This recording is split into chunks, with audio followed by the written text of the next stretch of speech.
Because we all love Texas Rangers, right? Yeah. All right.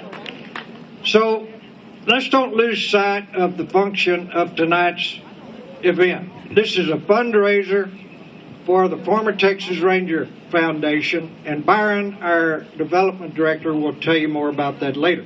What I'm supposed to do is welcome you to the mission. So this is Mission Sin Caja, in case you don't know where you are. I'll explain that name later. But first, I want to thank our sponsors, L&S Distributing, which donated all your wonderful libations over there by the Dirty Shame. Boy, that's appropriate. I just noticed that. Y'all know the story about Three Rivers Dirty Shame? It's another story. I'll tell you that later. Well, anyway, L&S Distributing, Corpus, La Mantilla family, they're great. They're Ranger supporters. We appreciate them. Crockett Keller with his wonderful $250,000 Gatling gun down there. If you haven't shot that, or at least seen it, you've got to go down there and see that thing. You'll never see another one. And he'll let you shoot it $1 a pop. Don't worry about it. I'm paying a bill. Just shoot the thing. You'll never get another chance. All right. On behalf of my family, where's my wife, Susie? Over there. Come over here, babe. Where's Ashley? Ashley, come up here. Brian and Ashley, come up here. Brian, Ashley, Susie. Can Susie walk over here? My wife just had knee surgery. Okay, she's over there. She's coming, though. So we'll give her a little time. But she just had knee surgery, so she won't be able to get around to talk to all of you, but I hope all of you get to talk to her. I wouldn't be anything without my wife. I tell you, she's the best. Anyway, Ashley and Susie and Brian, they've all supported this. My family from Houston also, Mike Rainey, Beverly, Kelly, Mike Morrison, they're all here from Houston. And you know, that was one of the reasons I built this place. We wanted a place where our family could come. Hey, I can walk around with this thing. Where our family could come, and we would have our own little casitas, but yet we could all come together and have a little camaraderie at night, at dinner meals, whatever. Brian and Lee are gourmet cooks, so we really enjoy that. So not only is a Spanish Mission the right kind of architecture for this country, but also it was the right kind of thing to afford a wonderful retreat for my family. And you know what they say, you're nothing without your family. If you ain't got family, you ain't got anything. Hope I don't tear up. So, meet somebody in town every once in a while and they say, why? Well, I'll try to tell you as quickly as possible. Number one, we wanted to do something. You want a chair, sweetie? We wanted to do something to honor our parents, H.D. and Mildred House, who many of you knew, and we wanted to build a lasting memorial for them. That's the main reason we did this. And then secondly,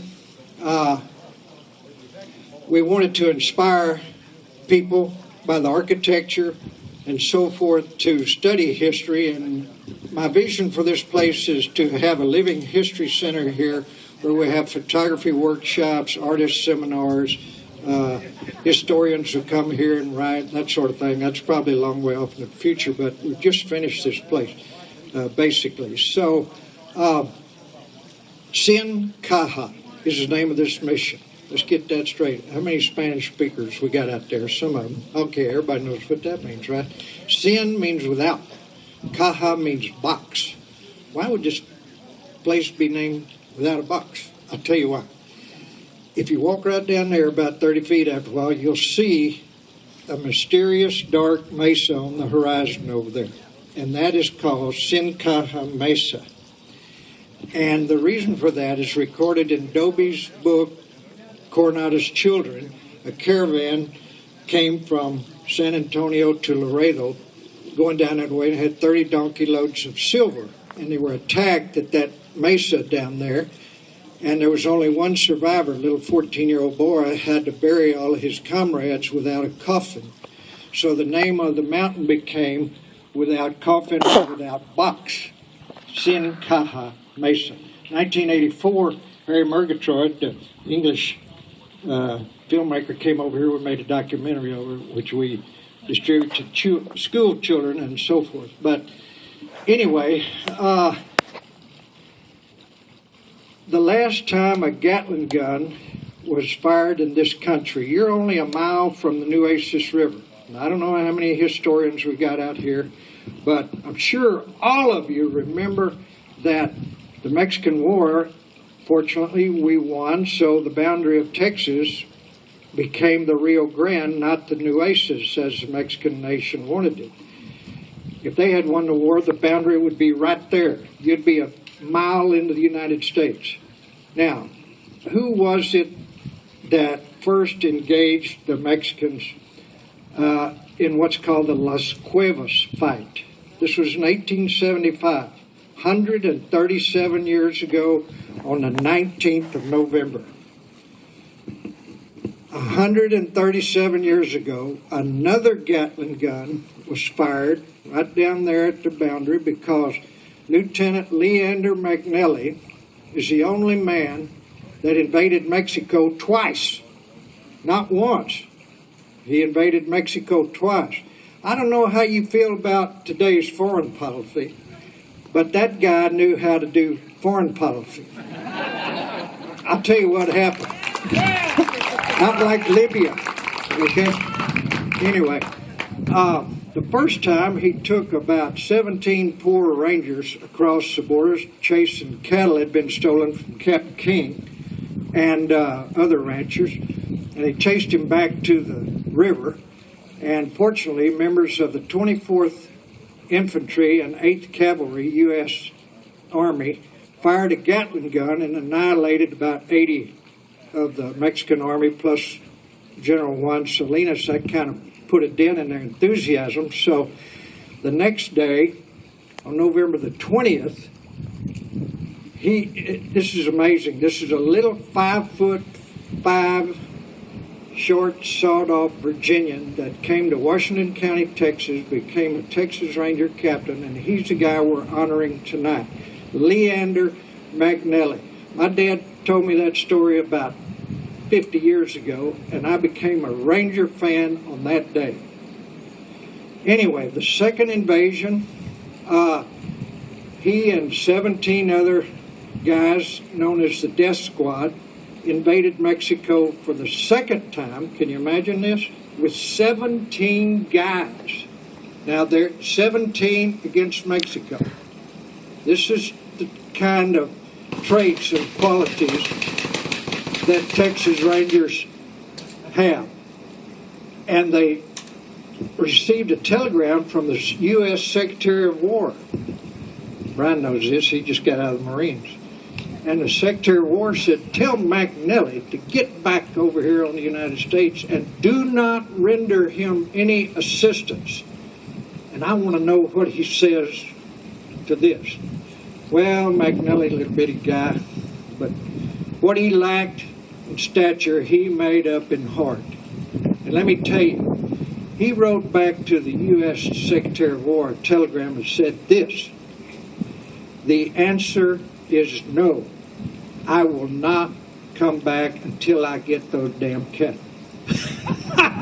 So they were chasing 250 cattle. Well, when they forced the Mexicans to bring them back, they brought back 400. So that's pretty good return, you know.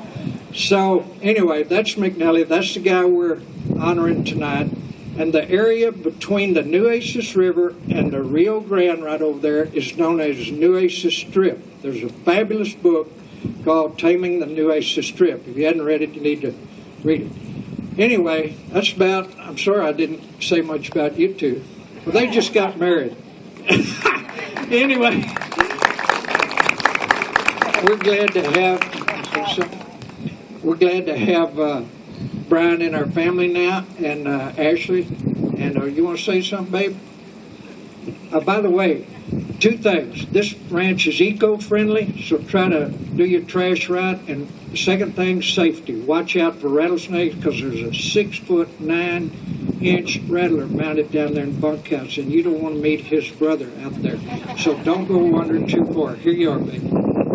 Well, I just want to say thank you for everyone coming, and thank you for this event possible, because this has been a dream for Kurt, and he's worked, tirelessly on it, and it was a vision for him, and I couldn't be married to a greater man. So thanks for coming. Have a good time.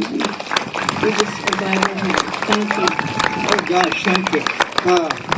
Ashley works for Texas Agricultural Land Trust, so she is working with the same sorts of people that we are, being stewards of the land and so forth. I would like now to recognize all the rangers here present, retired and active rangers. If you will stand up, y'all are going to have to sit down, ladies, because you ain't rangers. So y'all find a seat, and I only want people standing are rangers. All right, stand up. Casey, all right. Grandpa, all right, good. These are guys, give them a hand. They deserve it, I tell you. They are out there on the line for you. They deserve your appreciation and gratitude. So that's what this deal is about tonight. I guess that's about it. I already thanked our sponsors. I'll leave anybody out? Karen, did I leave anybody out? Okay. One last thing. Have a good time. I'm going to leave you with what I call the McNally Challenge. And the McNally Challenge is this. Why did he do that? Why did he risk everything to do that in the face of tremendous odds? I'll tell you why he did it. Because he thought it was right. And that's all. It's just that simple. I don't know if you're worried about the way government's going in a country direction these days, but I'm kind of worried about it. Anyway, we need guys like him. And so I'm challenging you with the McNally Challenge to do what is right. And one of the right things to do right now is to give your support to the Texas Ranger Foundation, because we are going to do something fantastic in Fredericksburg that Byron is going to tell you all about. Byron, where are you? Stand up, Byron. Byron, there he is right there, our development director.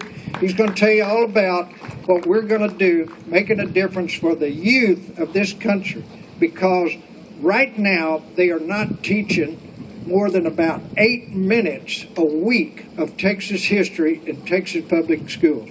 Now, is that enough time to learn about the Rangers? I doubt it. So, we're trying to do something about that.